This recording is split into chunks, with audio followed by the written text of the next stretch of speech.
Daihatsu Multicab, call or chat lang kung bibili nyo ini ha, running kondisyon 50k. Sige, paunahin na lang. First come first serve.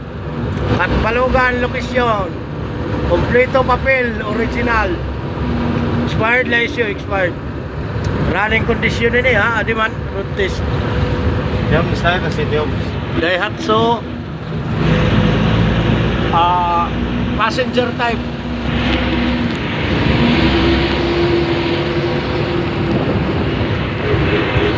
Viewing kami now ng Toyota Wigo.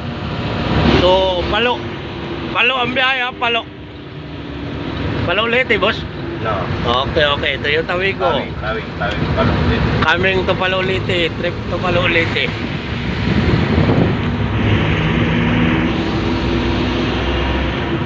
Amoy ng driver na zero clearance, lusot. Yan mo rin nagyan. Bisan mo rin, regyan mo sa may kalsada. Akala nyo Jim, uy, tikat ito pala, tukuro ito. Di kita, makita mo na ito dito si Tiums. Katikat ito ba yung Balugan Doctors? Bahay na mo na ito. Mamo na. Sige lang, kaya pagbalik na sa Balugan Doctors, ada mo lang may kalsada ligid. Dire lang si James ba na makaki sa ano ha, pati na i-post check.